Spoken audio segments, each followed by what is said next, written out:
everybody, and welcome to Mind-Blowing Energy and You, bringing the woo-woo to everyday living. I'm Lynn Prophet with Living Currents Energy and Life Coaching, and I'm your host today.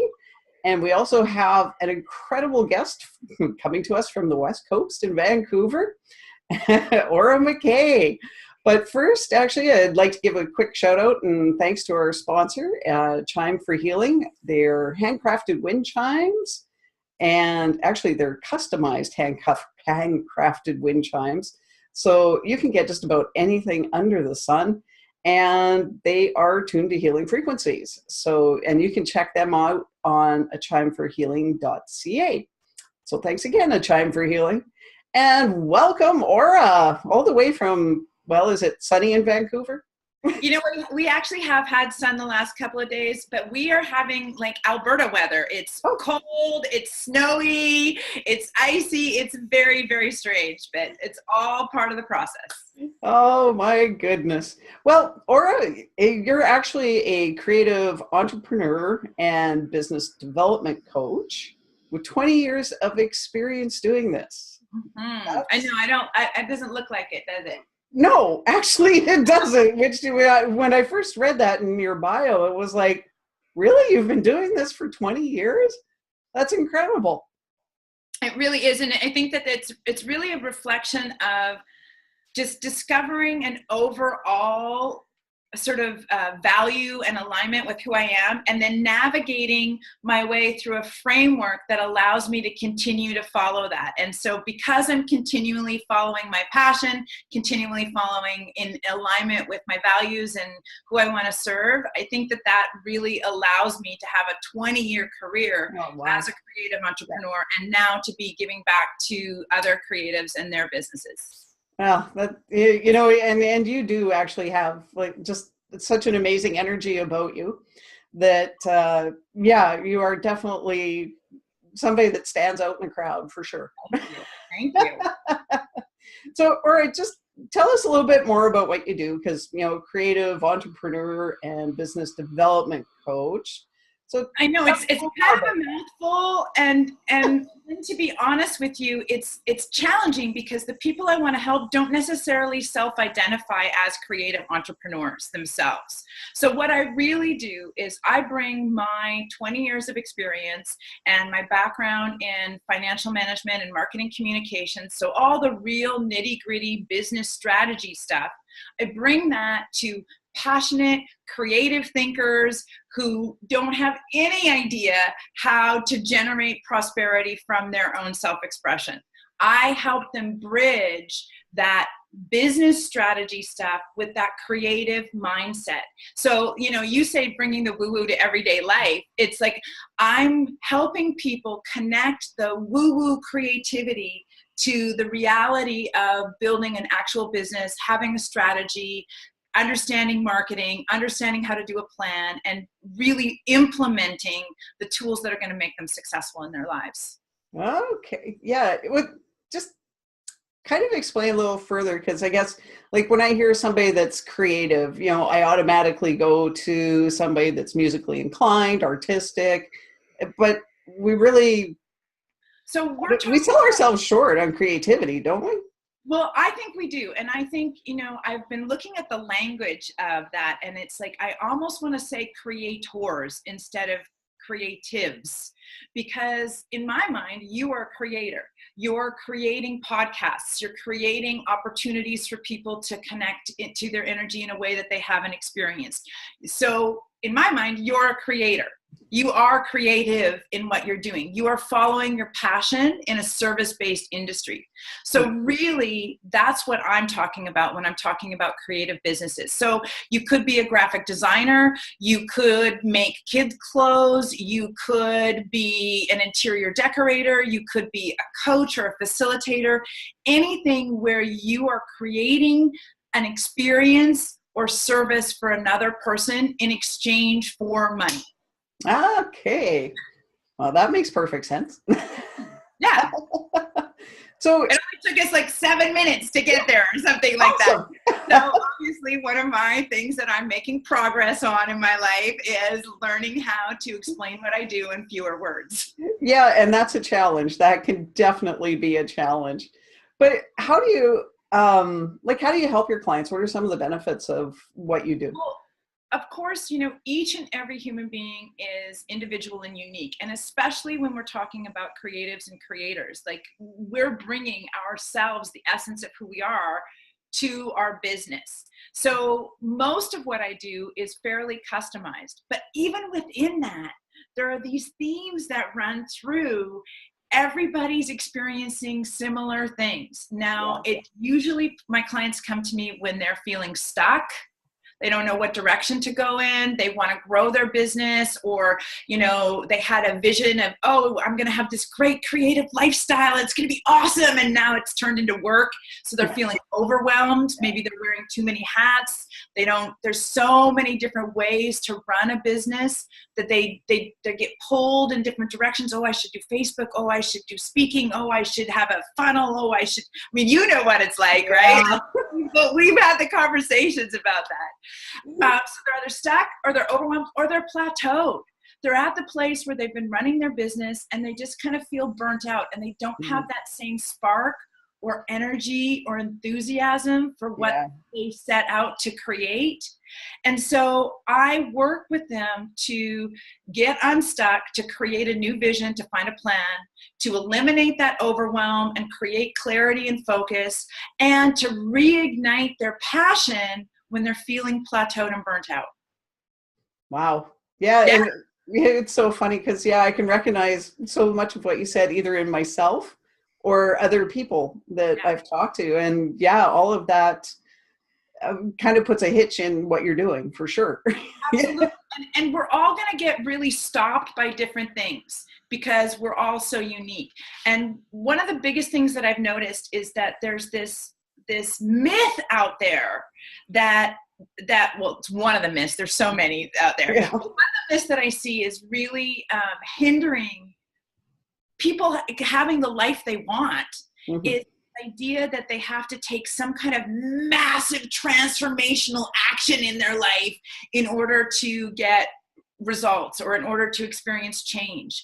And people, I find, get really excited and enthusiastic and inspired and motivated from, hearing a great speaker or watching a great video or, seeing something on TED Talks, and they think, oh, I'm going to change the world. And then about 20 minutes later, it's energy kind of just dissipates. And that without that energy, without that kind of spark and fuel, that it's really hard to take big action.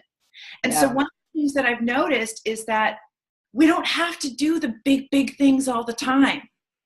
We can take small steps in the direction of our dreams and goals. And if we do it consistently, we actually end up where we want to be anyways. And so one of the things that I help my clients do is simplify and to really just focus on one thing at a time. And what are you going to do today to move towards your dreams? What are you going to do for just even 1 minute or 5 minutes? And I'm sure you find that in your practice, whether it's, through meditation or through healing or tuning into specific energy. We don't have to meditate for an hour just to get results, right? Am I right? I don't know. It's hit and miss. It's hit and miss, right? Yeah. But I mean, do you find that in your practice, if your clients do just a little bit every single day, that they get tremendous results and tremendous value from it? I actually, I recognize that so much in myself. Oh, yeah? And one of the things actually I started working on, and I can't believe the shift that came with it, was not thinking about things. Oh.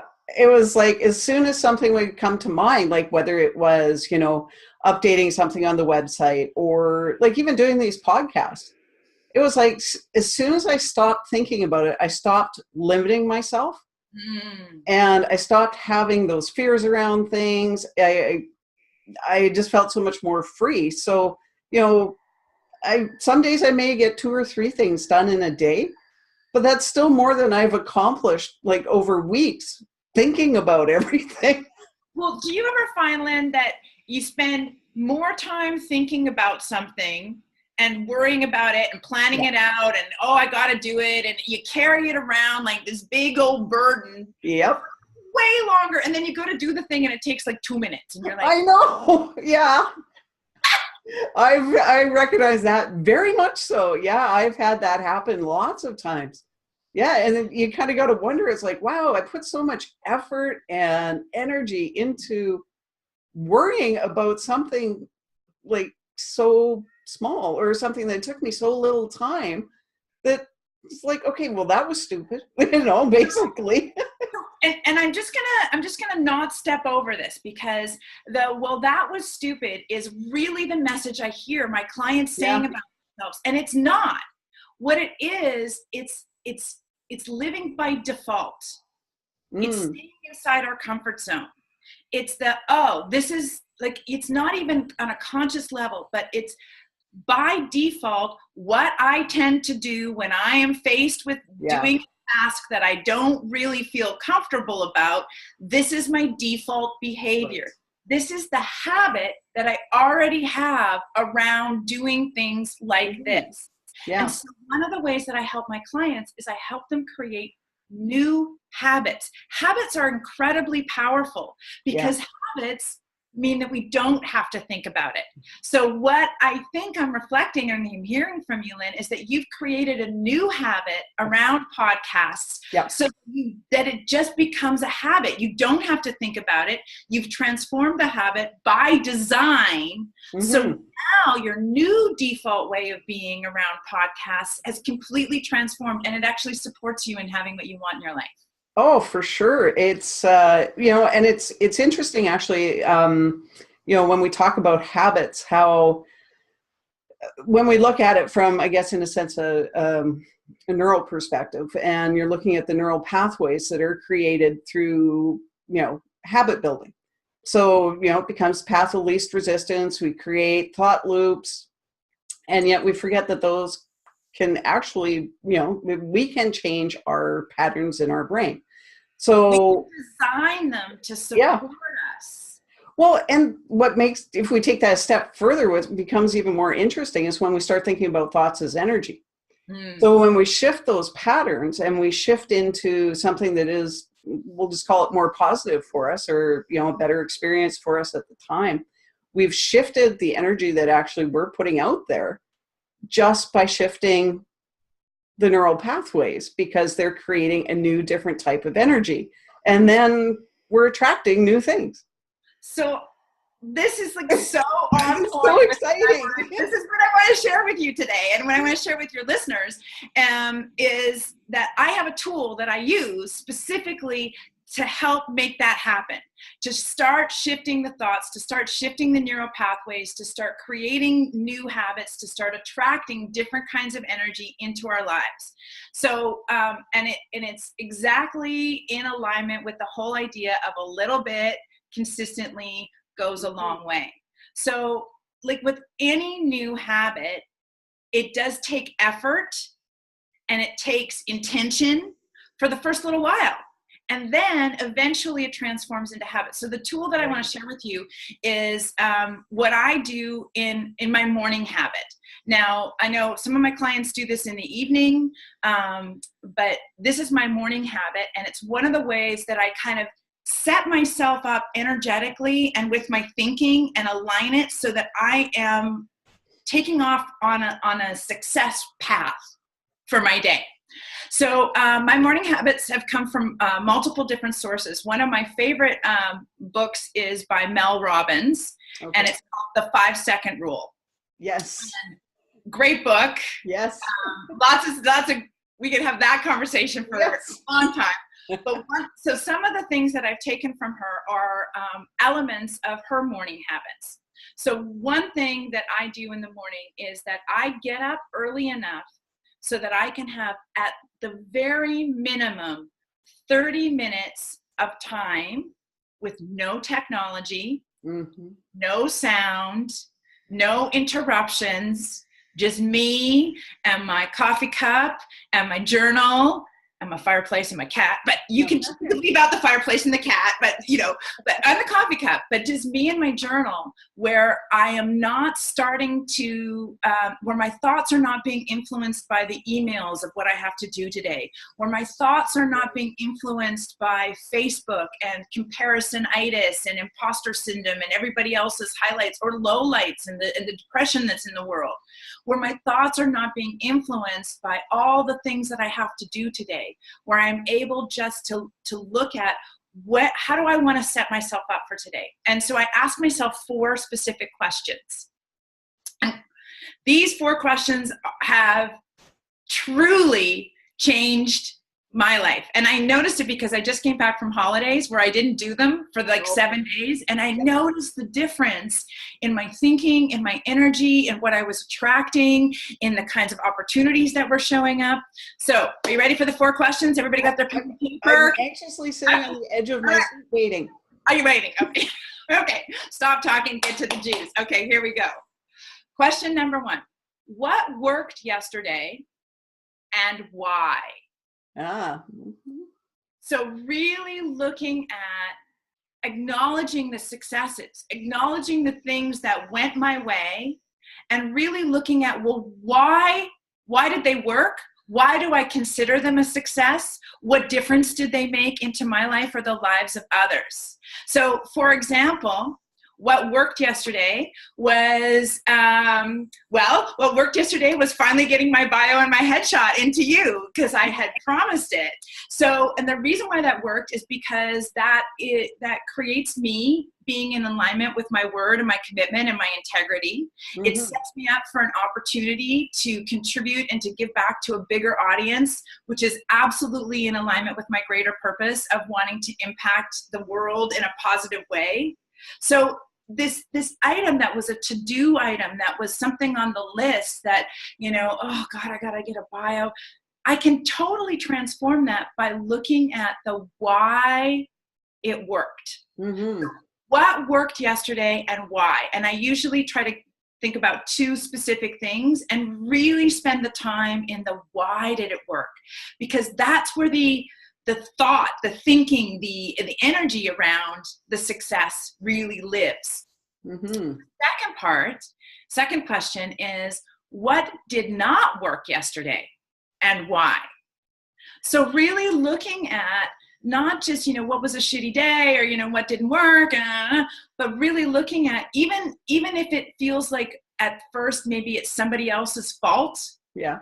So what didn't work yesterday was, getting the time wrong for my mastermind call that I participate in, and that didn't work because it created stress and it created an opportunity for me to opt out of my own fitness and self-care because I could create a story about not having enough time. And so like all of that stuff, but really looking at what is the thinking and the energy behind why I declare it as not working. Do you see where I'm going with this? Yep.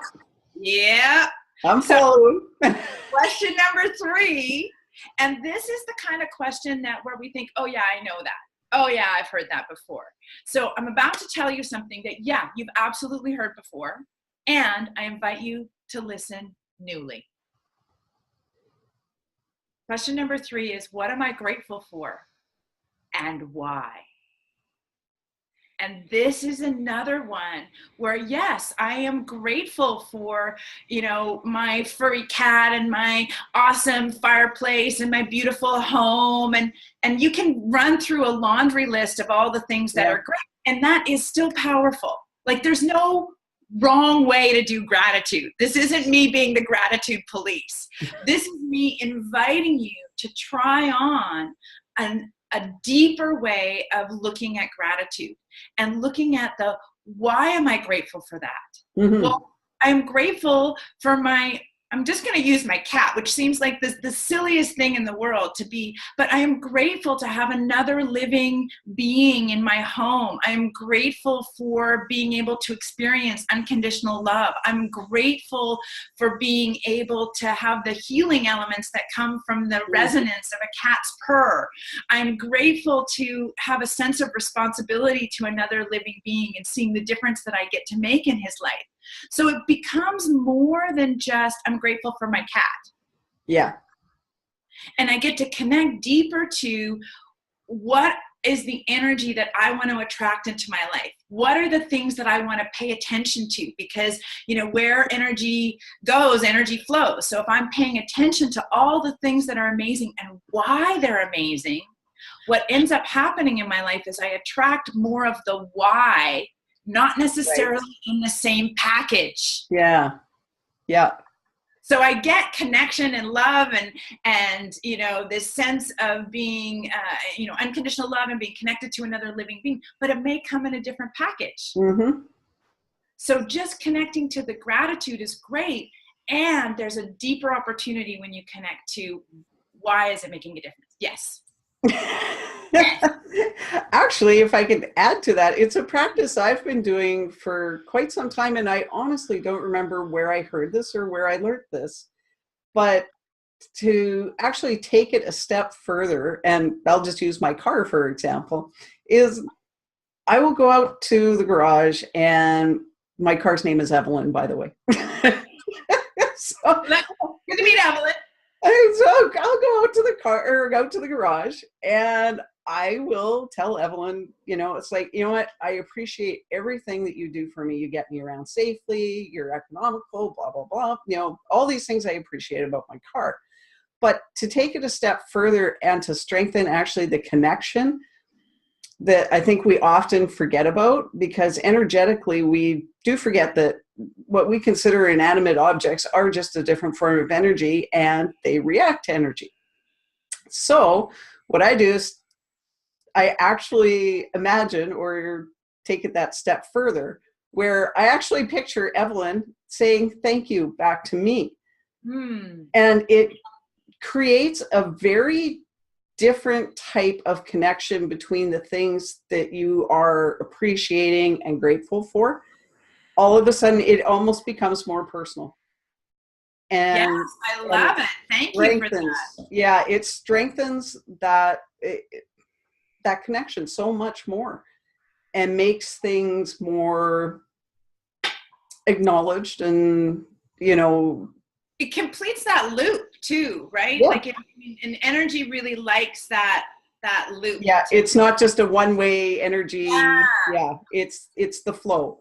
Well, and take the balance. Well, and just to tie that into business, because that's what I do, is I tie in the woo-woo to, okay, what difference does that make in my business? Completing that circle, having that acknowledgement come back to you. That's what we're doing in business. We're giving something of value, we're receiving it back. And one of the things that I encourage my clients to do is to really get present to the impact that they're making on their clients and the impact that the work that they're doing is having in their industry or in their world or in the world of others. And that's when you start to even just have the imagining of the gratitude that an inanimate object may experience from being acknowledged. And it's that practice that allows us to then imagine the impact or the gratitude that our clients might experience when we behave or show up or contribute to them in a particular way. And it does bring up something else, especially, you know, it is so much easier to comprehend this, you know, when we're talking about humans dealing with humans, but as opposed to, my vehicle is, But when we're looking at that too, we often forget everybody wants to be a giver and give their energy, you know, however you want to look at that. Everybody wants to be a giver. We've been brought up with thinking that being a giver is the way to go. Well, how can we all be givers if nobody's there to receive? And so many of us have been taught, and it is almost another thought loop or a belief, that receiving or allowing somebody to be grateful back to us. And in turn, in business, It's the same thing with allowing people to pay you. Money is just energy. That's all it is. It's just a different form of energy, but allowing that reversal. And so many people have that issue of, like, I can actually even think of a couple circumstances. I remember the feeling of doing that practice of, being grateful to something in the house or the dog or whatever it was, and having them saying thank you back. And I actually felt uncomfortable accepting it. And I was like, wow, that is interesting. And I actually started noticing in other parts of my life and started allowing myself to receive. Yes. As opposed to just giving. Well, and so many of us have habits around receiving, especially compliments. Yeah. So when somebody gives us a compliment, we either deflect, oh no, wasn't any big deal, or we feel obligated that we then have to say something nice about them. And it really diminishes and dissipates the contribution that the other person is making to us. And it shortcuts that energy loop that we're talking about. And so one of the things that I have is the habit of thank you. And so creating a new habit around, I'm receiving. So a habit, just to be clear on a habit, there's your cue, then there's the action, and then there's the reward. And that's how so there's the trigger or the cue, then there's the action that you take, and then there's the reward. So the trigger or the cue is somebody's given you a compliment. So the action that we're transforming is to just say, thank you. And receive. And that's almost so hard to even listen to. Thank you. So okay, but there's got to be more. There's got to be more. And really there doesn't. And when you create the space for somebody else's gratitude or acknowledgement or compliment to land and to really truly be received, the reward is the amazing gift that you're giving. The reward is that energy has a chance to be able to complete the loop. Right. I mean, and it is something that takes self-awareness, because you're living by design. You're designing a new habit instead of living by default, which is what we've all been doing, which is, So, okay, I'm just going to finish it off because I've only given you 3. I've got one more. No, actually, I was going to say, sorry, I didn't mean to distract, and that's a subject we could talk about for hours. This habit is ingrained. So just to reflect, just to review. So the first question I ask is what worked yesterday and why. The second question I ask is what didn't work yesterday and why. The third question I ask is what am I most grateful for and why. And the last question I ask is, what are the 2 most important things to me today and why? And the key word in this is important, not urgent. So many times in business, we get fixated on our to-do list or the urgency, or, we get so overwhelmed by all the shoulda, woulda, couldas, oughta, mighta, gotta, all that stuff that's going on, that the path of navigating towards our bigger dreams, our bigger vision, our goals, the reason why we've started these businesses in the first place, sometimes gets so littered with all of the urgency that we lose track of the things that are important to us. So really taking the time to consider, okay, what is most important to me today and why?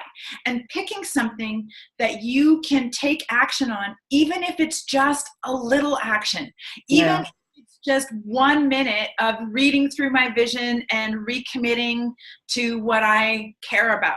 Like, that can be such a powerful thing to do. And it doesn't take a lot of time and effort, energy, but it might be the most important thing that you do in that day. Yes. Yeah. We do forget about the little things and how important and how big of an impact they can actually have, because we consider them little. Well, and I think that it's almost a dichotomy of feelings. I know, I love big words. So we have this I have this big dream, I have this big important goal, I have this huge vision, I want to make this happen. And so we forget that we can do little things consistently that will actually get us there.